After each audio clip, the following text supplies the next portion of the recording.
कोशी प्रदेशमा ब्याज अनुदान कार्यक्रम प्रभावकारी नभएको किसानहरूको गुनासो, धनकुटामा कार्यक्रम कार्यान्वयनमै सकस। कोशी प्रदेश सरकारले कृषकहरूलाई राहत दिन ल्याएको ब्याज अनुदान कार्यक्रम कार्यान्वयनमै कमजोर देखिएको छ। आर्थिक वर्ष सकिन लाग्दा धनकुटामा यो कार्यक्रम कार्यान्वयन हुन सकेको छैन। एक रिपोर्ट। लामो समयदेखि पशुपालन, तरकारी खेती र नगदे बालीमा संलग्न कृषकहरूलाई लक्षित गरेर कोशी प्रदेश सरकारले कृषि कर्जामा ब्याज अनुदान दिने नीति ल्याएको थियो। प्रदेश सरकारले व्यावसायिक कृषिका लागि बैंकबाट लिएको कर्जामा 6, वित्तीय संस्थाबाट लिएको कर्जामा 7 र सहकारी संस्थाबाट लिएको कर्जामा 8% ब्याज अनुदान स्वरूप किसानलाई उपलब्ध गराउने जनाएको छ। तर यो कार्यक्रम आर्थिक वर्ष सकिन लाग्दा पनि कार्यान्वयनमा नआएको किसान नारद कटुवालले बताउनुभयो। कृषि लोनमा प्रक्रिया पुग्नका लागि र प्रक्रिया पुर्याउनलाई कृषकहरूले अत्यन्त धौ परेको छ, गाह्रो परेको छ।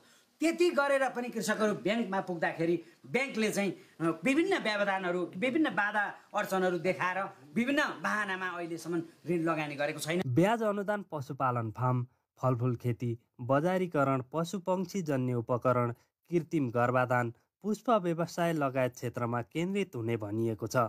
प्रदेश सरकारको कार्यविधि अनुसार किसानले पहिले नै बैंक वा वित्तीय संस्थालाई ब्याज भुक्तानी गर्नुपर्ने र त्यसपछि मात्रै प्रदेश सरकारबाट रकम फिर्ता हुने व्यवस्था रहेको छ।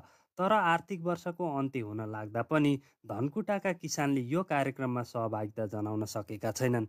धनकुटामा भर्खरै मात्र केही निवेदन आउन थालेको कृषि ज्ञान केन्द्र धनकुटाका प्रमुख नगेन्द्र राणाले बताउनुभयो। यहाँ आएर एकजना हाम्रो Himalaya agro forest research academy Mahalakshmi नगरपालिका 2 को टिममा आएर उहाँहरू चाहिँ फर्म चाहिँ लिएर जानुभएको छ, तर उहाँहरूले पेश गर्नुभएको मलाई जानकारी भएको छैन। प्रदेश सरकारले 10 लाखदेखि 3 करोड रुपैयाँसम्मको कृषि कर्जामा मात्र यो सुविधा लागू गर्ने कार्यविधिमा उल्लेख गरेको छ।